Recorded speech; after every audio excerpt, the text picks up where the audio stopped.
Today, we're doing a deep dive into one of hip-hop's most iconic discographies. Kanye West, controversy aside, is one of the best and most influential artists of our time. And this all started with his 2004 debut album, The College Dropout. Over 21 years later, this album has racked up over 3 billion streams. I've heard this album before, but it's been a while since I've listened to it in its entirety, so I'm excited to get some fresh new ears on it. So let's start where he started, with The College Dropout. We're first going to start off with my individual thoughts on every song and how I would rank them. We're going to be ranking them on a scale of interlude, intro, outro, skits. That's going to be all for the not actual songs, just obviously the intro, the skits. F, that means it's a terrible song. Probably the worst song ever. D, it's a bad song, but it's not terrible. C is for the mediocre to good songs. They have some elements to them where I can see it growing over time, but they don't reach that B plus territory. Next, we have B. This is for the great song. They have great elements, great parts, they're fun listen, but they're not quite top tier. Next, we have A. These are the songs that are better than great, but not quite perfect. And then obviously we have the perfect tier where the perfect songs go. We're going to do this in order that is listed in the album. So the first thing we got here is intro, and it's just a fun little intro. So it's going to have to go in the intro category. Next, we have We Don't Care. This has a very catchy chorus, a fun vibe, and Kanye sounds like he's enjoying himself throughout the whole track. The production is great. It has many layers and multiple instruments that just really pop to the ears. Easily one of my favorite tracks on the album, and it's going to go in the perfect tier. Next, we have Graduation Day. Now, this is a tough one because it's half skit, half song. Definitely not a song I would put on a playlist, but I enjoyed the song part of this. It has a really chill vibe, but I do wish it was longer. Because it's half and half, I think I'm going to have to put it in the C tier. I think the half interlude part takes away too much to put it in the great tier. Next, we have All Falls Down.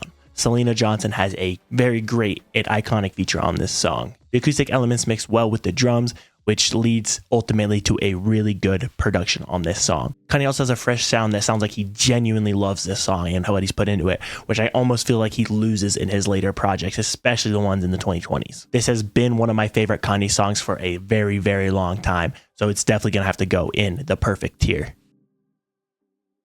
Next, we have I'll Fly Away, which is another 1 minute kind of interlude song, but it has fun piano. It is a good old-timey barbershop vibe, and it's definitely a fun thing to have in the album, but it's not a song that I would put on any playlist or even really come back to that much. So similar to Graduation Day, I'm going to have to put it in C for the kind of interlude vibe. Next, we have Spaceship. This maybe has the best chorus on the whole album. The background vocals sound heavenly, and they really elevate this track. This also might be Kanye's most relatable song. Anybody that's worked a 9 to 5 feels what he's relaying on this track. GLC has a great feature, and Consequence has a good feature, but Consequence's feature is definitely the weakest part of this song. Even though we're only 6 songs in, I have to give this another perfect tier. Next, we have Jesus Walks. Once again, great background vocals. What he's been doing with the production on this album so far has been quite amazing. This track, though, has a more somber, almost ominous feel in its production, which is quite different from the rest of the tracks so far that have been kind of upbeat and preppy. It has a fine chorus, but I do feel like it's one of the weaker choruses on the album. It's a great song, but it doesn't quite reach the upper tier for me, so I think I'm gonna have to go and put it in A. Next, we have Never Let Me Down.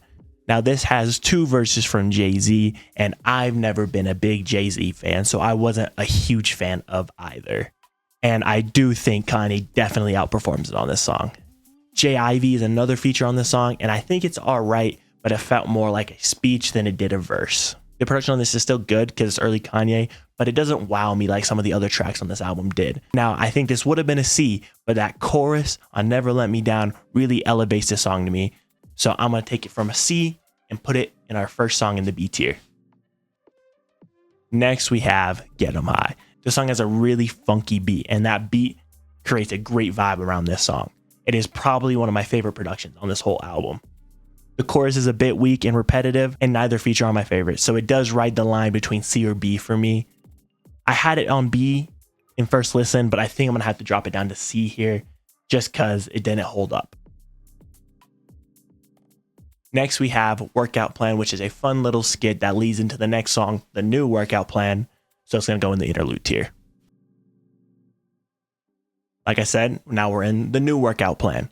This has amazing production. The violins or whatever stringed instrument is used in the background is great. It kind of gives almost this distorted sound that sounds really good with the rest of the beat around it. Definitely a really, really fun song. Definitely makes you want to dance a little bit. The first half of the song I think is perfect, and the interludes towards the middle and end are cool, but it does bog down the replayability of this song just a tad. So I do think this could have been imperfect, but due to that replayability flaw, I'm gonna have to put it in A. Next, we have Slow Jams. This might be the best chorus in all of hip hop. I know that's crazy to say, but it might be my favorite chorus of all time. The beat is really chill, but it also has some really fun elements sprinkled throughout to make the beat not sound repetitive. Jamie Foxx fits perfectly on this song. He absolutely glides the whole time. Twista also has an amazing feature. He literally goes crazy on this song. It is literally just a perfect mix of talent.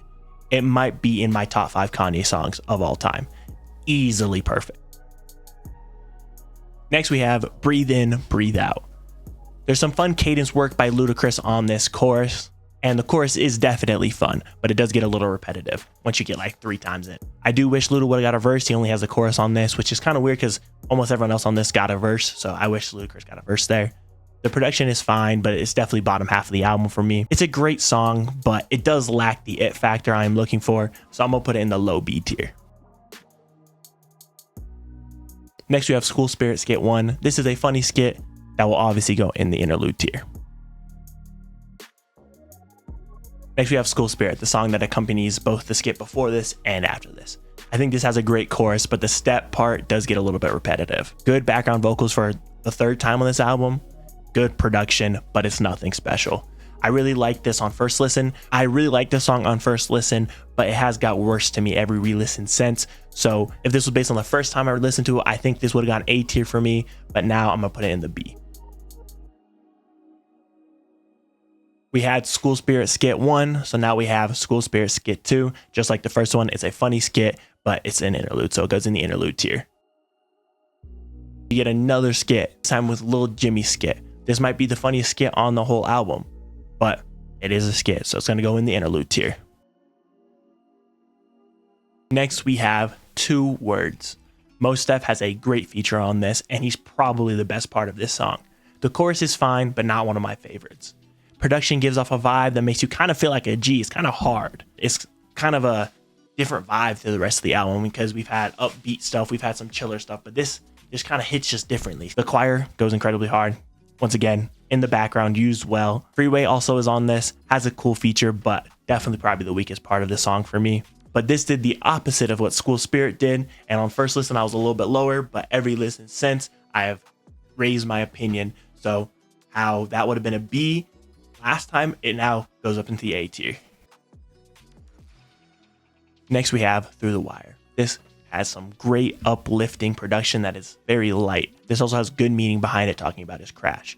Kanye has some great verses, but the mid-song interludes tone down the replayability a little bit. The production alone makes this an A, but I don't know if I want to put it in perfect just yet, but I would understand if you did. We are down to our penultimate song with Family Business. This song sounds like it would be at the end of a family movie where the credits are scrolling, but it's showing where every person ended up in life. Gives off that vibe. It has some fun piano production, and it also has a somewhat uplifting vibe. It's not as much as the last song, but it's still kind of like uplift. Kanye has some great verses, but his 3rd verse is peak. The chorus is cool, but it's nothing special. It's definitely an A tier song for me. Teetering on perfect. Lastly, we have Last Call. The length definitely lowers the replayability for me, and so does the fact that it's also kind of a half song, half interlude song. The production is good throughout, and actually is one of my favorite productions on the album. Also has one of the better choruses on the album. It is a good way to end the album, but the length and interlude aspects does lower it for me because of the replayability. So it's kind of like the other half song, half album songs. I'm gonna put it in the C tier. I know it's a hot take, but I don't really re-listen to songs of 12-minute length where 6 minutes of it is a speech. For my overall thoughts, the production throughout is amazing. So many different vibes and sounds throughout. Not a single song on this album with below average or even average production. The album also has a pretty good collection of features. Not a single feature is bad, but there were a couple that I was lower on. Twista or Selena Johnson were easily my favorite features on this album, but Common and Jay-Z fell a little short for me. The choruses were definitely my favorite part of this album. A lot of them were just incredibly catchy and they just all sounded very good. There's also a lot of skits and interludes, but they all enhance the album and the very clear concept it is trying to tell. So I'm not really that bothered by the amount of interludes and skits on this. It is a genuinely insane debut album that may be one of the best debut albums of all time. My favorite songs were probably Slow Jams or Spaceship, and I'll probably have my least favorite songs as Graduation Day and I'll Fly Away. The mix of great features, amazing production, and fun choruses really come together to make a really amazing album. I would give Kanye West's debut album, The College Dropout, a 9.3 out of 10.